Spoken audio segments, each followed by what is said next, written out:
Hi all, welcome you all back to the lecture video series on corporate governance. Let's understand what is corporate governance. In the previous video, we have understood about the business ethics and then how exactly it is relevant to the development of the society and how the business organization is going to uphold the business ethics in the form of the code of conduct. So let's understand what is corporate governance, and the definition of the corporate governance is very relevant, and it is very evident also. So the corporate governance refers to the accountability of the board of directors to all the stakeholders of the corporation, that is shareholders, employees, suppliers, customers and society in general, and towards giving the corporation a fair, efficient and a transparent administration. So the corporate governance is also defined by many other management gurus or the thinkers. Corporate governance means that the company manages its business in a manner that is accountable and responsible to the stakeholders, as Catherwood states it. Corporate governance is a system by which companies are directed and controlled. So there should be corporate governance because corporate itself is a big group of employees which are going to be working on many kind of products which are very relevant to the uphold of the social and then the ethical values. So why do we need to have the corporate governance? What is the need for corporate governance? We can state so many the needs of the corporate governance. They can be listed like this. The first one is the widespread of the shareholders.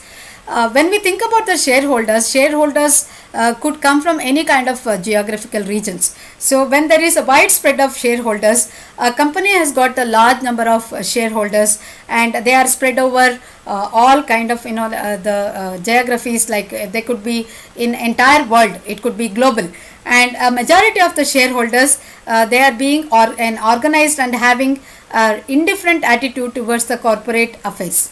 So the idea of the shareholders democracy remains confined only to the law and then the articles of the association. So this requires a practical implementation through the code of the conduct of corporate governance. So this is the need for the corporate governance when we look from the widespread of shareholders point of view. So next one is the changing ownership structure. When we think about the ownership structure, the pattern of the corporate ownership has changed considerably.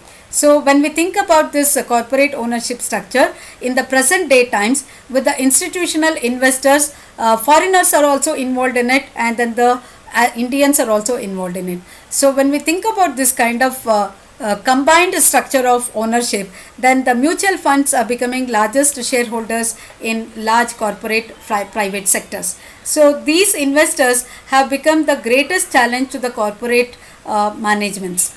So when we think about the challenges that are faced by the corporate management, this forces the people or the corporate to abide by this by the established corporate governance code or the code of conduct or the code of the corporate governance to build the image in the society, to build the corporate image in the society.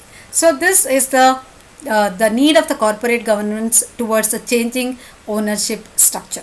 Third one is the corporate scams and scandals. We have heard about so many scams and scandals that the corporate might have come up. For example, for the one example which I can quote here is the Satyam scandal.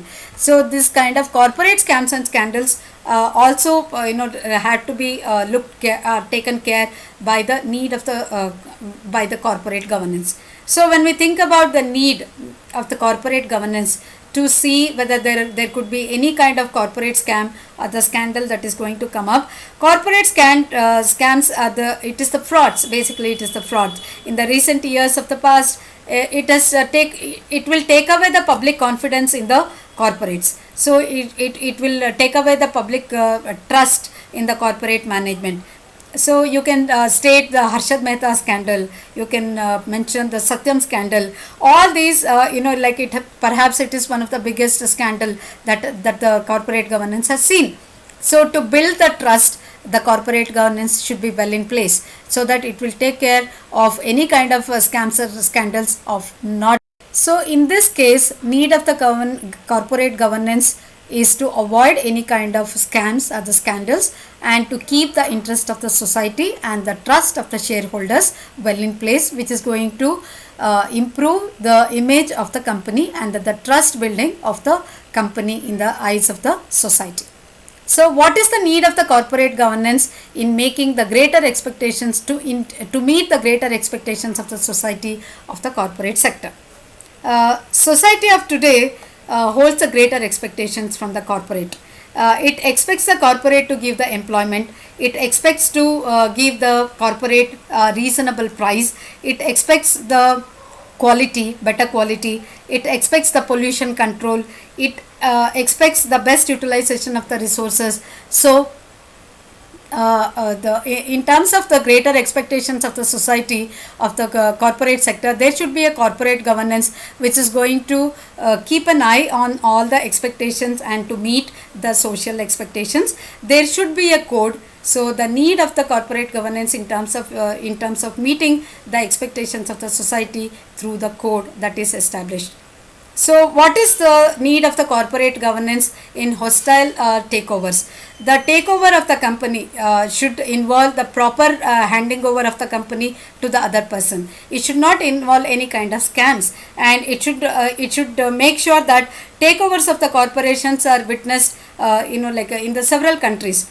The Infosys can take over so many companies, and the Mittal group of companies have taken over so many companies. Like this, there will be so many mergers that are going to happen.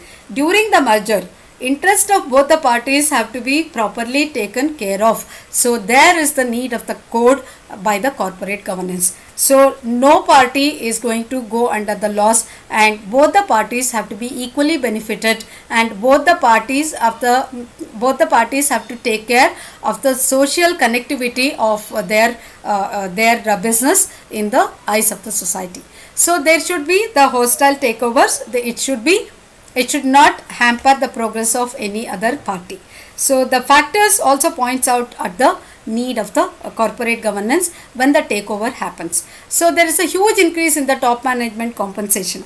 It has been observed in both the developing and the developed countries that there has been a great increase in the monetary payments that is paid to the people who are at the top management. So this has to there should not be any exorbitant payment that is given to the top ranking managers in the corporate. So there should be a code that is established by the corporate governance to ensure that the top ranking managers are not paid beyond the expectations or beyond the interests of the shareholders and the society. So this factor necessitates corporate governance, the code of the corporate governance in this particular sector.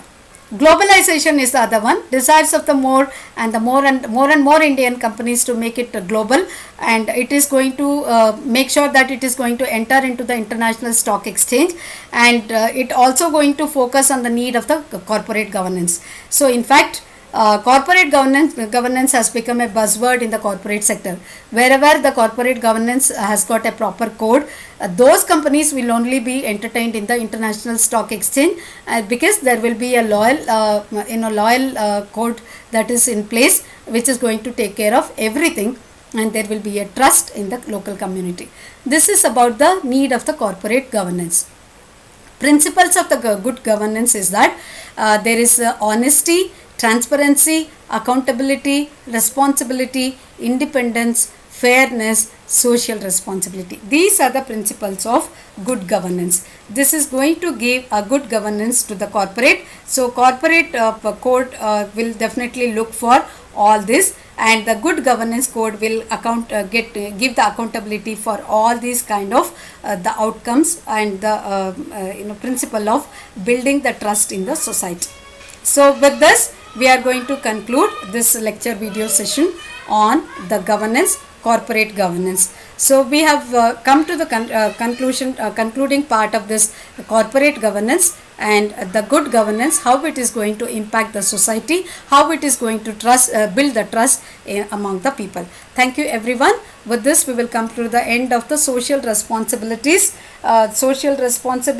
of business, and I'll see you in the next lecture video session on entrepreneurship.